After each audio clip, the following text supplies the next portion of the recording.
Anna Rook a la vingtaine et souffre d'un grave trouble anxieux qui affecte sa vie de plusieurs façons.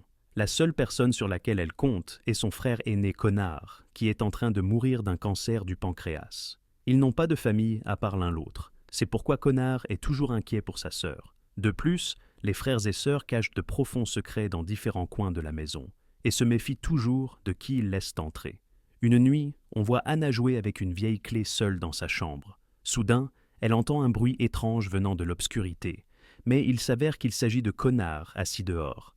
Il l'appelle pour le rejoindre, mais Anna décline grossièrement. La vérité, c'est qu'elle n'a pas quitté la maison depuis plus de 10 ans à cause de son trouble anxieux.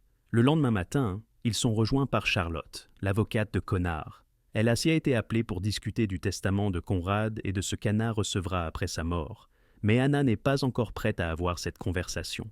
Ensuite, nous rencontrons Dan, un livreur qui apporte de la nourriture à la famille chaque matin. À part Conrad, Dan est la seule personne à qui Anna aime parler. Il est gentil et a gagné son cœur au fil du temps où il a travaillé pour eux.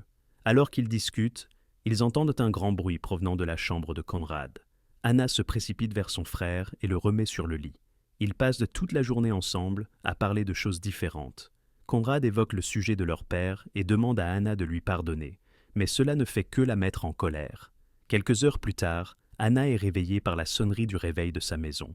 Elle court dans la chambre de Conrad et le trouve mort. Même si elle savait que cela devait arriver, rien au monde n'aurait pu préparer Anna à la mort de son frère. Après que les ambulanciers ont emporté son corps, elle nettoie toute la maison et se débarrasse de tous ses médicaments.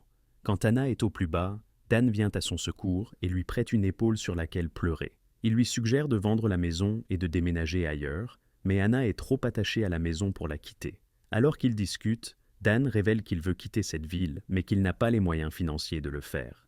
Anna part brusquement et revient quelques minutes plus tard avec un sac rempli d'argent. Elle veut qu'il le prenne et qu'il se construise une vie meilleure. Dan, cependant, refuse de l'accepter même si Anna insiste sur le fait qu'elle a plus d'argent que nécessaire. Le lendemain est le jour des funérailles. Anna s'apprête à partir, mais son anxiété prend le dessus au dernier moment. Elle veut désespérément dire un dernier au revoir à son frère, mais finit par rester à la maison, se noyant dans ses pensées. Soudain, une voiture s'arrête devant et 3 hommes s'approchent de la maison. Ils regardent par la fenêtre pour s'assurer que personne n'est à la maison, cherchant à cambrioler les lieux. Anna panique, mais avant qu'elle ne pense à appeler quelqu'un, l'un des gars nommé JP brise la porte arrière et laisse entrer les 2 autres. JP semble être le chef, tandis que son frère Vance et son ami Perry sont ses complices. Les voleurs pensent qu'Anna est à l'enterrement, mais la bouilloire fait du bruit et rend sa présence évidente. Elle monte rapidement les escaliers, tandis que les gars commencent à la chercher partout dans la maison. Perry la trouve cachée dans la chambre et la fait courir en bas. Avant qu'il ne la rattrape, Anna arrive à la porte d'entrée. Elle peut facilement courir dehors et sauver sa vie, mais elle se fige à cause de son anxiété. JP ferme soigneusement la porte et lui demande pourquoi elle ne s'est pas échappée. Elle a également eu la possibilité d'appeler la police alors qu'elle se cachait à l'étage, mais elle ne l'a pas fait. Les gars pensent que c'est étrange, mais tout ce qui les intéresse, c'est l'argent qu'elle cache quelque part dans la maison. JP et son frère Vance continuent de chercher l'argent, tandis que Perry garde un œil sur Anna. Elle lui parle de son anxiété et du fait qu'elle n'est pas sortie de chez elle depuis plus d'1 décennie. Perry est fasciné par elle et veut vérifier si elle dit la vérité pour son divertissement. Il la tire de force dehors, la faisant s'évanouir. Lorsque JP la prend dans ses bras pour l'aider, Anna se fait pipi dessus. On demande à Vince de l'emmener dans sa chambre et de la nettoyer pendant que les 2 autres recherchent le sac d'argent. Ils trouvent finalement un sous-sol avec 2 portes sans poignée. Les portes mènent sûrement quelque part, mais sont impossibles à ouvrir. Il est clair que Conrad ou Anna voulaient regarder ces pièces secrètes. Pendant ce temps, Vince essaie toujours de faire changer Anna. Il est le maillon le plus faible des 3 et n'est pas prêt à blesser quelqu'un pour de l'argent. Anna le remarque également et essaie de le convaincre de l'aider. Elle parvient à le convaincre dans une certaine mesure, mais il finit par se rendre compte de ce qu'elle fait. Dans un accès de rage, il tente de la faire changer de force, mais il est arrêté lorsque le livreur Dan arrive. Il était aux funérailles de Conrad et est venu voir Anna parce qu'elle n'était pas là. Anna est reconnaissante d'avoir enfin quelqu'un pour l'aider, jusqu'à ce que Dan appelle Vance par son nom, révélant qu'ils sont amis. Elle se rend compte que Dan est également avec les voleurs et perd la tête. Elle descend les escaliers et se cache quelque part, loin des voleurs. JP et Perry arrivent jusqu'à Dan et l'assomment, révélant qu'il ne fait en fait pas partie de leur groupe. Après quelques minutes de recherche d'Anna, Perry perd patience et menace de tuer l'oiseau de compagnie d'Anna si elle ne se montre pas. Anna reste cachée, ce qui oblige Perry à marteler le pauvre oiseau à mort. À ce moment-là, Dan s'est réveillé, mais JP lui attache les mains et le pousse sur le canapé. Pendant que les voleurs s'occupent de lui, Anna court vers la salle de bain, mais fait du bruit en le faisant. Vance est sur le point de l'attraper quand Anna le poignarde au cou, le tuant sur le coup. Les deux autres sont toujours avec Dan, mais l'étrange silence leur fait croire que quelque chose ne va pas. Ils demandent à Vance de dire quelque chose et entendent alors le bruit d'Anna traînant son corps jusqu'au sous-sol. Bientôt, ils localisent les taches de sang sur le sol et les suivent pour trouver le cadavre de Vance. JP tient son frère dans ses bras et pleure, promettant de venger sa mort. La mission se transforme en bien plus qu'un simple vol pour le duo survivant. À ce moment-là, Perry remarque Anna derrière une porte, mais elle la verrouille avant qu'il n'entre. Après cela, elle court dans sa chambre et sort la clé avec laquelle elle jouait au début du film. La clé est ensuite utilisée pour ouvrir une console composée d'un levier. En le tirant, les escaliers menant au sous-sol se rétractent, piégeant Perry et JP à l'intérieur. Anna les surveille pour s'assurer qu'ils ne peuvent pas sortir. Le temps passe et les voleurs tentent de briser les portes du sous-sol pour sortir, mais celui-ci a été contraint de retenir toute force. À l'extérieur, Dan révèle qu'il est ami avec Vance et qu'il lui a parlé de l'argent hier. Il se sent mal d'avoir agi ainsi, car il ne savait pas que cela attirerait des voleurs dans sa maison. Anna refuse toujours de lui délier les mains et lui pose des questions sur les funérailles de Conrad. Il lui raconte comment cela s'est passé et lui demande ce que Conrad aurait fait dans une situation pareille. Anna y réfléchit un moment avant de lui casser le doigt et de l'amener à la porte du sous-sol. Comme l'escalier manque, il se tient au bord du mur. Anna lui demande de prouver son innocence en sautant dans le sous-sol, et quand il refuse, elle le pousse elle-même. Dan pleure de douleur en tenant son genou disloqué. Anna entre ensuite dans une armoire cachée qui lui montre des images en direct du sous-sol. Un peu plus tard, elle vient les voir, et JP torture Dan dans l'espoir qu'elle ressente de la sympathie. Anna leur dit d'utiliser la trousse de premier secours qui se trouve dans l'une des deux pièces fermées à clé et sans poignée de porte.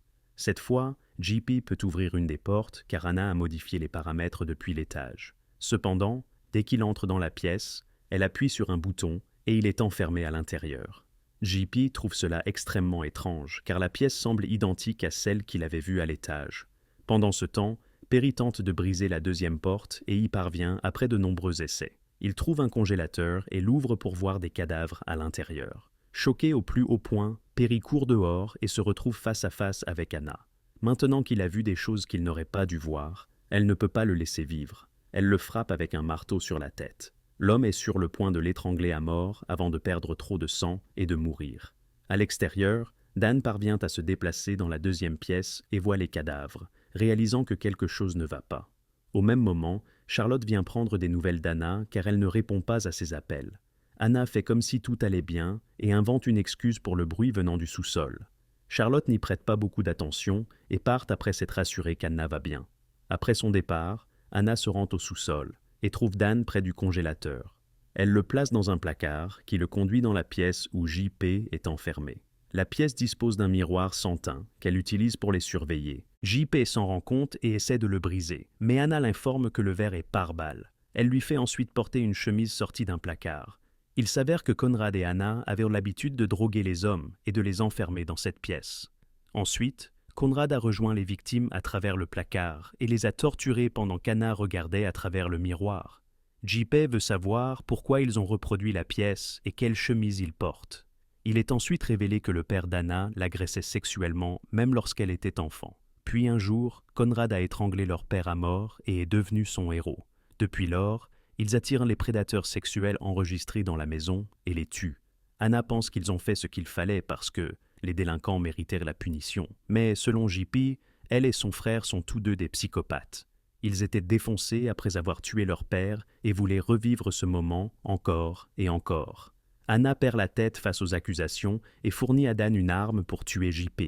Elle veut qu'il paie pour ses actes et pense qu'elle l'aide en agissant ainsi. JP pousse Dan sur le côté et saisit l'arme. Il s'apprête à tuer Dan, mais Anna l'arrête, le poussant à commettre l'impensable. Elle le blâme pour la mort de son frère et déclare que la mort est le seul moyen de son salut. Au début, JP semble céder à ses demandes, mais il revient à lui et pointe à nouveau l'arme sur Dan.